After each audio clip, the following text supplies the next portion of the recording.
Started talking last week a little bit about Paul and his first missionary journey. What you really have to understand, I think, when you get into Acts, especially into Paul's part of Acts, is, from the time Paul was converted on the road to Damascus until the time that he actually made his first missionary journey was about 14 years. We often think, well, that happened pretty quick. He was converted on the road to Damascus, went to Jerusalem, went on his first missionary journey. But that's really not how that happened. He went back home. He was threatened for his life. He went to Jerusalem.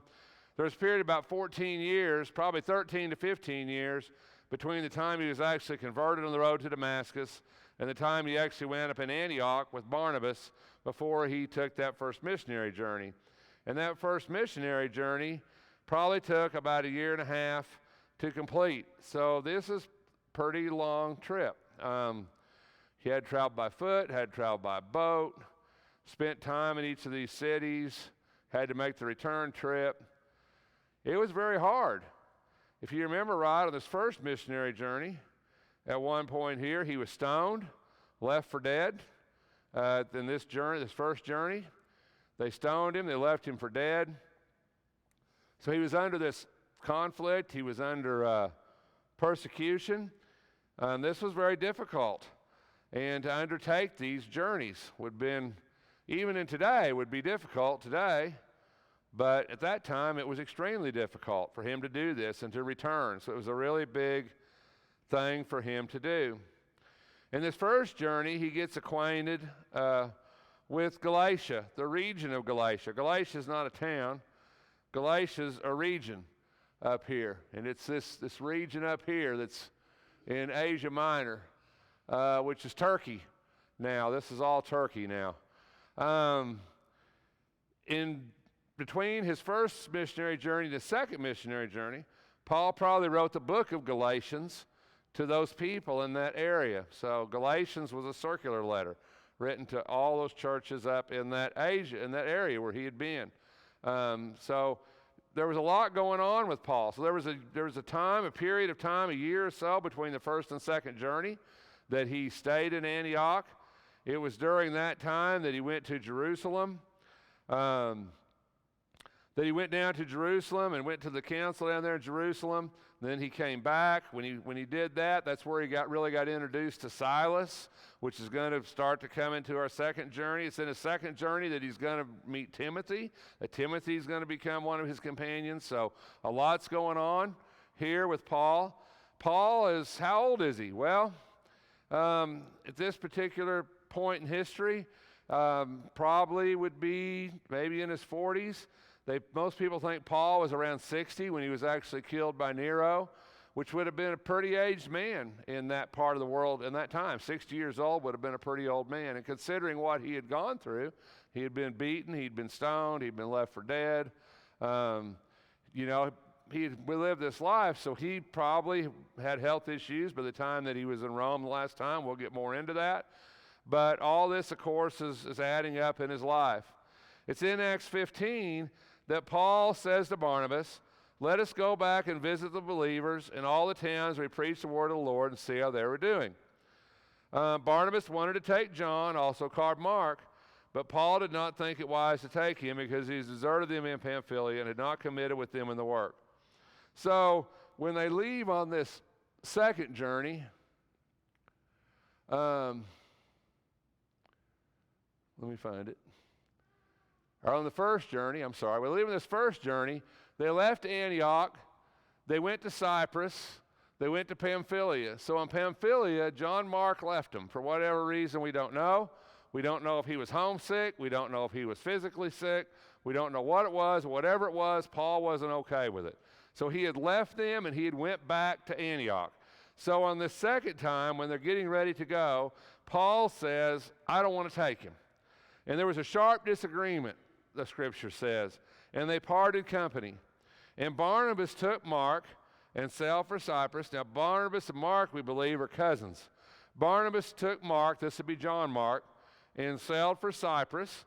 And Paul took Silas and left, commended by the believers to the grace of the Lord. So at this time, Barnabas is going to go off our radar because Acts doesn't follow Barnabas, it follows Paul.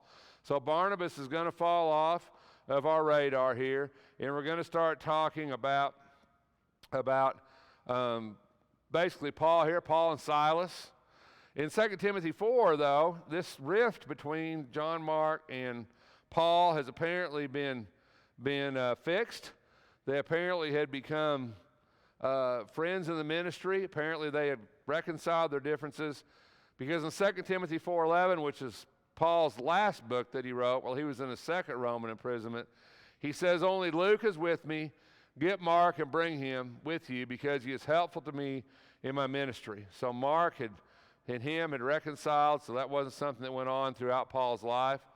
The Jerusalem church, before the second journey, they sent Barnabas to Antioch with Paul, Barsabbas, and Silas. So when they went to Jerusalem, that's where Paul met Silas. And so in the second journey, when he didn't want to take John, so Barnabas takes John, and Paul takes Silas, and he's going to leave on this second journey. This is about 49 to 52 AD. So most people think Paul was born about 6 AD. So if that's the case, then Paul's going to be about 43 to 49 years old at this particular time in his life. So he's in his early to mid 40s when he takes off on the second missionary journey. And this journey is huge. It's huge. Hard even to comprehend to me, a journey of that undertaking, of that size, in the time that Paul lived. But it's a huge journey. It's going to take him all the way to Macedonia. It's going to take him over the ocean. It's going to take him to Ephesus. It's going to take him to Athens, to Mars Hill. It's going to take him to Philippi, where he's going to convert Lydia and the Philippian jailer. It's going to be a journey to remember, isn't it?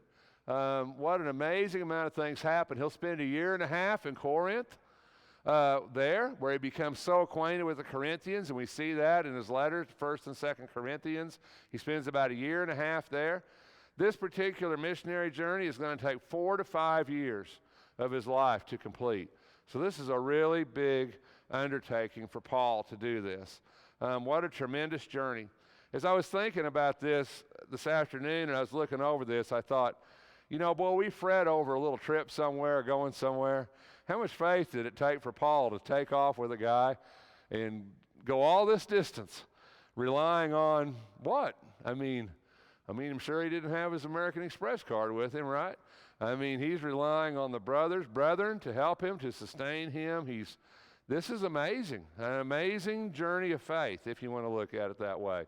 And in this journey, God's going to guide him along the way to where he goes, to what he's going to do, and so many great things are going to happen on this journey that he's going to take in this part of the world. And I got the opportunity to go to Athens, got the opportunity to go to Ephesus. It was amazing to go there and see where Paul actually was. Matter of fact, to go up on the Acropolis and look down on Mars Hill, which Mars Hill's not much. I got a picture of it here. Not much, a little bitty hill. But to sit there and think Paul was on that hill preaching, to go to Rome and walk on streets on the pavement where Paul walked it's pretty amazing, I got to tell you. It was a kind of a trip of a lifetime. It's amazing for me to see these Bible places, to see Ephesus, see where Paul went, see the amphitheater. It was amazing to see that. And as we traveled from place to place, and I thought, man, Paul was on foot, wasn't he?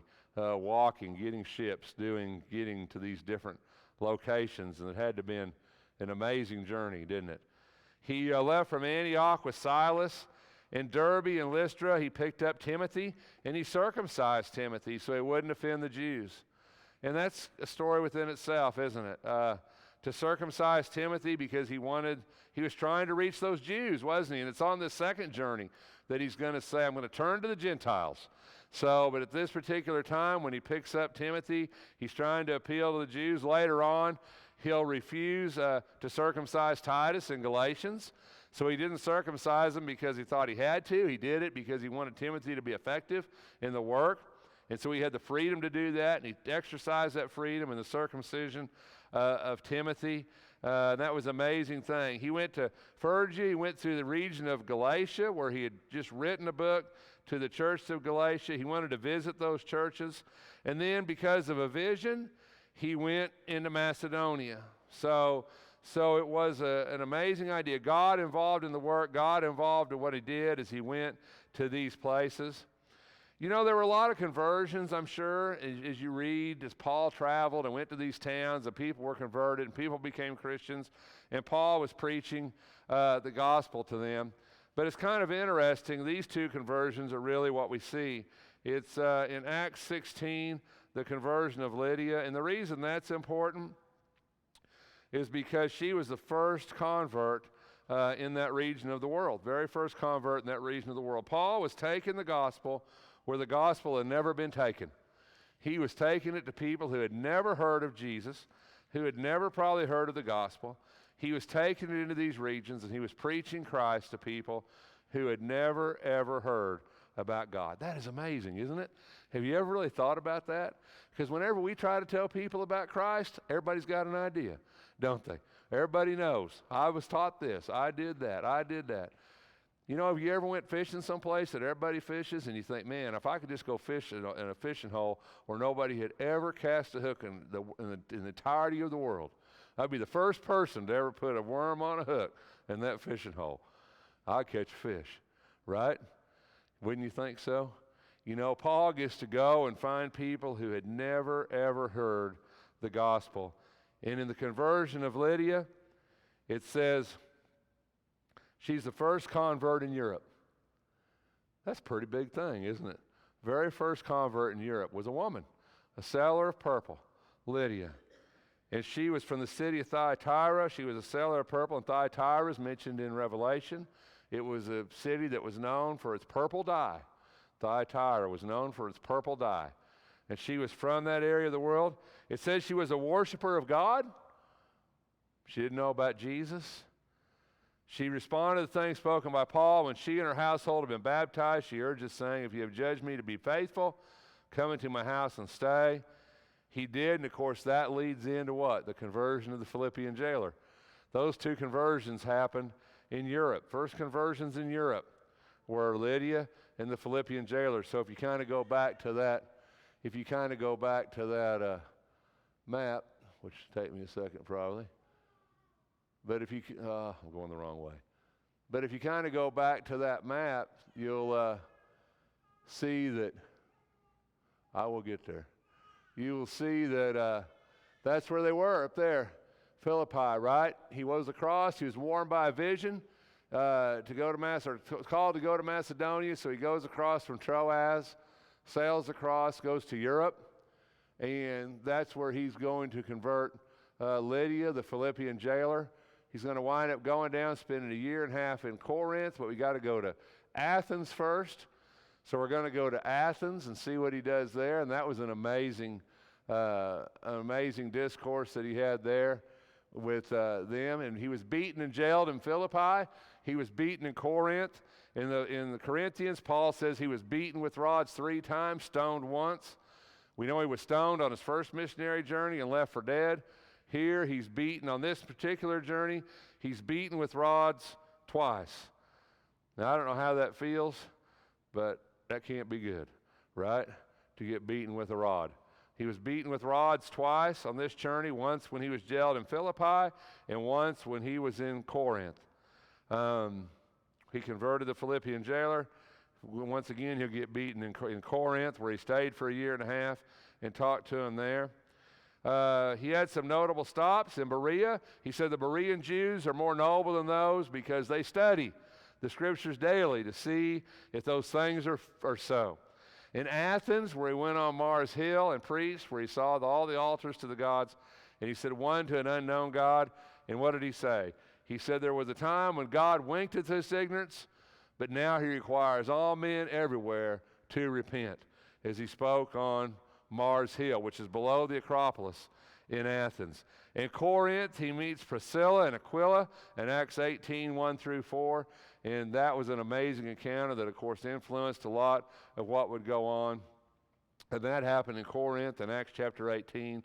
So a lot of things happened that became really, really important later on in what he done. And it's also in Acts 18 where Paul makes a statement. He says, from now on, I will go to the Gentiles.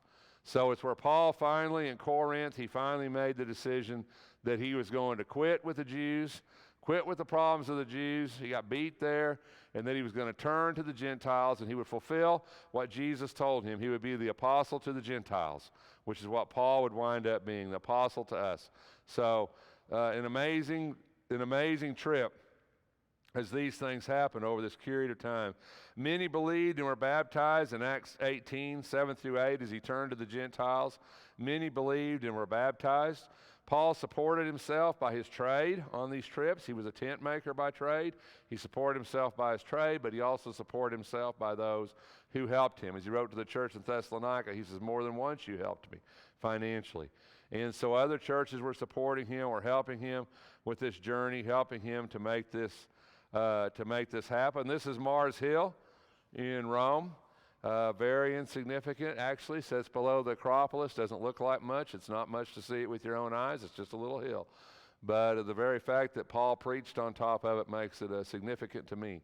So it's really interesting to think Paul sat up there and argued with the scholars of the day about Jesus, about the Christ, about all the gods that they worshiped. And it's really fascinating when you go there and all the temples surround you to all the different gods, and the Acropolis is above you with the Apocrypha up there and all this huge stuff, all these huge temples to the gods. And in the middle of all these temples to the gods, the temple of Zeus is in Rome, all kinds of temples in Rome. And when you see that, you see him standing up there and saying, God, there's only one God. What an amazing thing to say to people who are surrounded by temples and surrounded by gods, and to Paul to get up and say, there's only one God. There's only one God. And he commands all men everywhere to repent, and many believed on him. You know, they would have been fine with him saying there's another God, wouldn't they? They would have been just fine if he would have said there's another God. You need to build another temple. There's another God. They would have been just fine with that. But what caused the problem is Paul says, no, there's only one God. Isn't that what it says in Deuteronomy? Hear, O Israel, the Lord your God, the Lord is one. And that's what Paul proclaimed. He goes back to Antioch. He goes to Ephesus, Caesarea, goes to Jerusalem. The next time he goes to Jerusalem, on the third missionary journey we'll talk about next Sunday night, is when he'll be imprisoned and make his trip to Rome. But this time he goes through Jerusalem. He goes back to Antioch. This takes 4 or 5 years for him to complete this journey and to come back to where he started.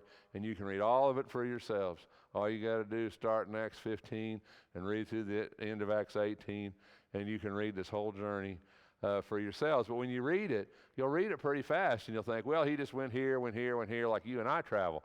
Went to this city, went to this city, went to this city.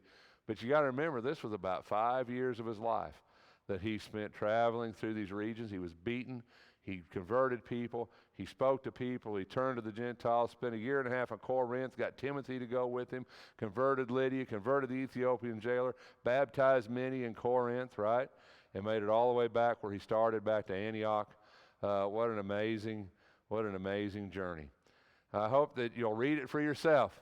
And I hope that this helps to enlighten you a little bit about Paul and what he went through. And as we look at his third journey, and then his actual, what we would call his fourth journey, which we don't talk much about, talk about that a little bit, you kind of get an idea of his life, of the Apostle Paul. So thanks for your time this evening. I hope you enjoyed this. If there's any way we can help you, let it be known while